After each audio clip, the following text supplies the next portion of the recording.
السلام علیکم ویورز، میرا نام عطاء الرحمن اور آپ دیکھ رہے ہیں عطاء بخاری یوٹیوب چینل۔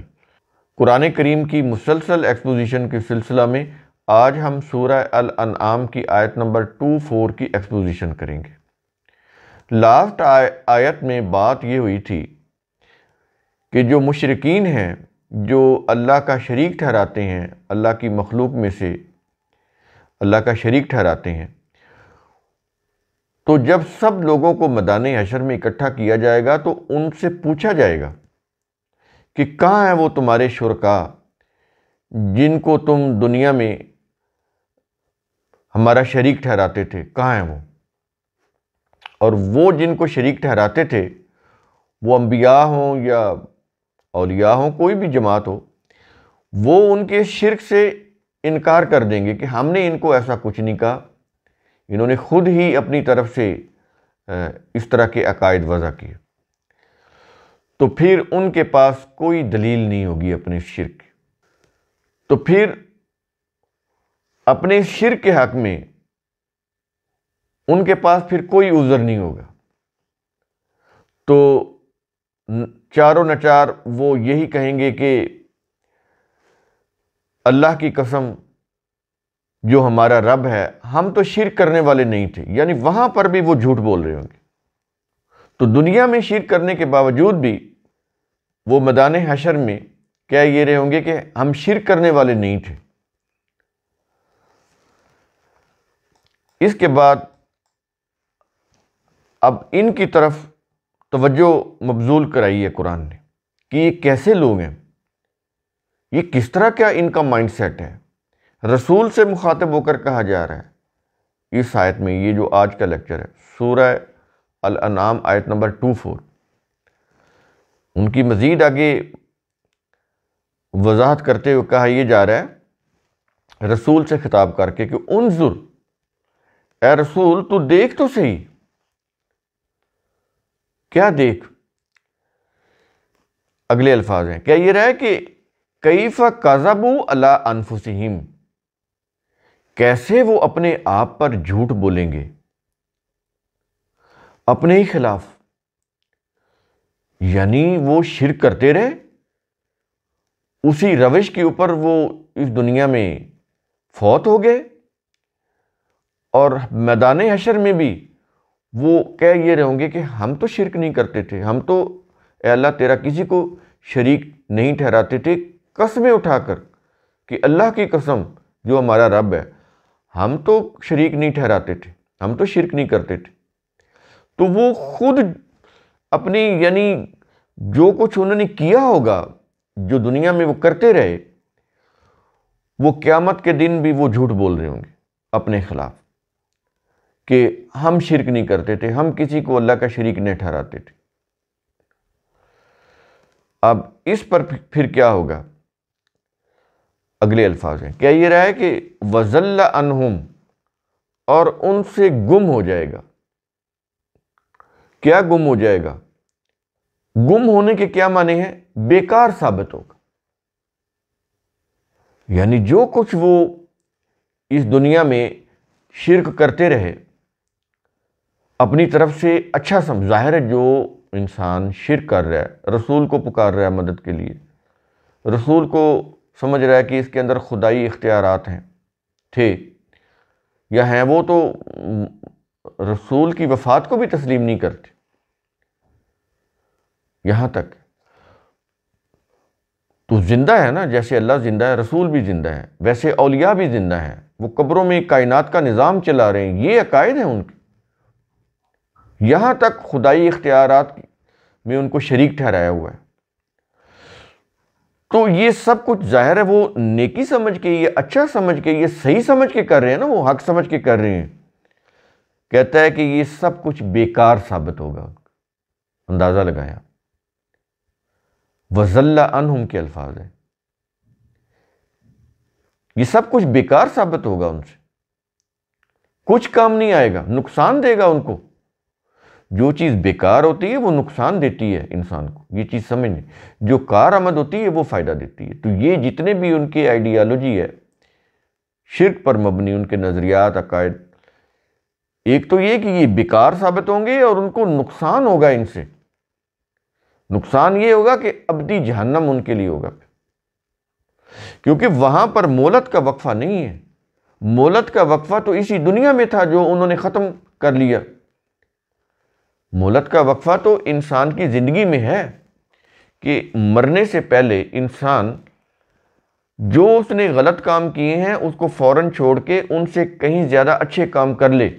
یہ مہلت کا وقفہ اس دنیا میں ہے، جیسا کہ ہم نے پیچھے لیکچرز میں یہ بڑی وضاحت کے ساتھ اس کے اوپر باتیں کی ہیں۔ یہ قرآن کے کانسیپٹ ہیں، ان کو جب تک نہیں سمجھیں گے کوئی چیز سمجھ نہیں آئے گی۔ تو مہلت کا وقفہ تو اس میں تو انہوں نے کوئی فائدہ نہیں اٹھایا کہ وہ زندگی میں اپنے باطل نظریات سے وہ توبہ کرتے اور صحیح نظریات اپناتے، اپنی شخصیت کی نشو و نما کرتے، حق کے اوپر آتے، جو قرآن نے جو احکام دیے ہیں ان کے اوپر چلتے نہیں۔ وہ ساری زندگی اپنے مذاہب، اپنے مسالک، اپنے فرقوں کے اوپر چلتے رہے، اپنے اپنے ائمہ کی پیروی کرتے رہے۔ تو اس میں کتاب اللہ، اس میں تو اللہ کی آیات، اللہ کے قوانین، ضابطے کچھ بھی نہیں۔ تو یہ سب کچھ ان کا بیکار ثابت ہوگا، ضائع ہو جائے گا۔ جو شخص یہ چیزیں کر رہا ہے وہ تو بڑی نیکی کا کام سمجھ کے کر رہا ہوتا ہے نا۔ کوئی شخص اگر میلاد کی محفل سجا رہا ہے، اس کی جھنڈیاں لگا رہا ہے، وہ بجلی کی اس نے وہ بلب روشن کیے ہوئے ہیں، تو یہ ثواب، کھانے پک رہے ہیں، لنگر تقسیم ہو رہا ہے، ثواب سمجھ کے ہو رہا ہے نا یہ چیزیں۔ ڈھولک بج رہی ہے، ناچ گانا ہو رہا ہے، یہ ساری چیزیں ہو رہی ہیں، سڑکیں بلاک ہو رہی ہیں، شور ہے، غوغا ہے، نقص امن کا خطرہ پیدا ہو چکا ہے، سب کچھ وہ کر رہے ہیں، لیکن وہ ثواب سمجھ کے کر رہے ہوتے ہیں۔ یہ ثواب کی چیزیں سمجھ، جو لوگ ماتمی جلوس نکال رہے ہیں ثواب سمجھ کے نکال رہے ہیں، وہ اس کو برا سمجھ کے تو نہیں نکال رہے، وہ تو سمجھ رہے ہیں کہ ہمارے وہ جو ائمہ ہیں وہ خوش ہو کے ہمیں جنت لے جائیں گے۔ یہی عقیدہ ہوتا ہے نا، اس سے جتنا پیٹیں گے، جتنا ان کا واویلا کریں گے، اتنی زیادہ ہماری وہ بخشش ہو جائے گی، وہ ہماری وسیلہ بن جائیں گے، ہمیں بخشوا لیں گے۔ یہی عقائد ہوتے ہیں نا۔ تو یہ اللہ کا شریک ٹھہرانا ہے۔ یہ سب کچھ جو انہوں نے اس دنیا میں کیا ہوگا ضائع ہو جائے گا، ان کا بیکار ہو جائے گا اور نقصان پہنچائے گا ان کو۔ یہ ہے وَضَلَّ عَنْهُمْ۔ اس کے بعد آیت کے آخر میں کیا یہ رہا ہے؟ مَا كَانُوا يَفْتَرُونَ، جو وہ اللہ پر جھوٹ گھڑا کرتے تھے۔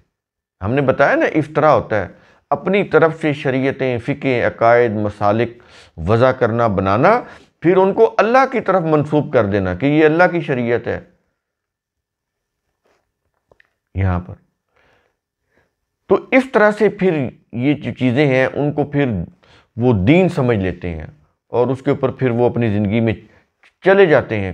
کوئی قرآن کی بات سننے کے لیے تیار نہیں ہوتے، کوئی عقل مندی کی بات سننے کے لیے وہ تیار نہیں ہوتے، اسی روش کے اوپر وہ رہتے ہیں، تعصب اور ضد وہ اس کے اوپر قائم رہتے ہیں۔ ان کو اگر قرآن کی کوئی بات سنائی بھی جائے وہ نفرت اور حقارت سے منہ موڑ لیتے ہیں، بلکہ لڑائی کرنا شروع کر دیتے ہیں۔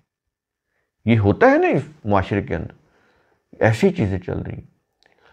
تو یہ روش ہوتی ہے ان لوگوں کی۔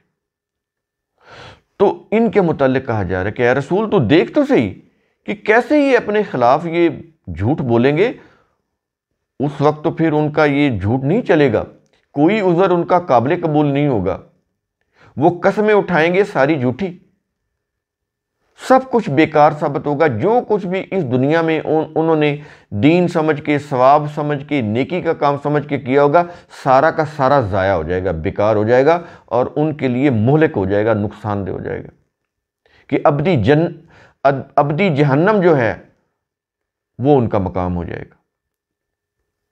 کیونکہ قیامت میں تو مہلت کا وقفہ ہے ہی نہیں، وہاں پر تو حتمی فیصلہ سنانا ہے بس۔ دو معاشرے ہوں گے، جنتی اور جہنمی، یا جنت ہے وہ بھی ابدی، یا جہنم ہے وہ بھی ابدی۔ یہ نہیں ہے کہ جنت میں جانے سے پہلے اگر کوئی گناہ گار ہے تو اس کو کوئی جہنم میں ڈال کے اس کے کوئی گناہ جو ہیں وہ اس کی سزا دی جائے گی گناہوں کی، اور پھر اس سزا کے بعد اس کو جنت میں داخل کر دیا جائے گا۔ یہ قرآن کے خلاف ہیں ایسے عقائد۔ تو جو کچھ بھی انہوں نے کیا ہوگا سب غارت ہو جائے گا، برباد ہو جائے گا، اور ان کی تباہی کا باعث۔ ایک تو چیز ہوتی ہے نا برباد ہوگی، چلیں ہوگی، ضائع ہوگی۔ ایک چیز ہے کہ وہ جو ضائع ہو گیا، جو برباد ہو گیا، وہ الٹا ان کی تباہی کا باعث بن جائے گا، اور وہ بھی ابدی تباہی، کچھ عرصے کی نہیں، ایٹرنل ڈسٹرکشن، ہمیشہ کی تباہی۔ انسان کے رونگٹے کھڑے ہو جاتے ہیں اگر آپ ان قرآن کی آیات کو اگر بغور پڑھیں، ثواب کی روح سے نہیں، ثواب کی روح سے پڑھیں گے تو پھر تو ایسے پڑھ کے گزر جائیں گے۔ سمجھنے کی روح سے پڑھیں گے، تعلیم تربیت کے نقطہ نظر سے پڑھیں گے تو رونگٹے کھڑے ہو جاتے ہیں کہ ہمارا ہوگا کیا۔ یہ قرآن تنذیر وارن کرتا ہے کہ تمہارے پاس ٹائم ہے، مہلت ہے، زندگی بچی ہے، اپنے آپ کو صحیح کر لو۔ شرک کا ارتکاب کیا ہے تو فوراً چھوڑ دو۔ کتاب اللہ کا جو مقام ہے اس کو وہ مقام دو، اس کے مقام پر انسانوں کی لکھی ہوئی مذہبی مقدس کتابوں کو نہ لے کر آؤ۔ زندگی گزارنی ہے تو کتاب اللہ کے اصول اور ضابطوں کے مطابق گزارو، نہیں تو پھر تباہی اس دنیا میں بھی اور آخرت میں بھی۔ قرآن کریم کا اصول ثم تتفکروا، اس کی روح سے آپ خود بھی سوچا کریں، سمجھا کریں، غور و فکر کیا کریں۔ شکریہ۔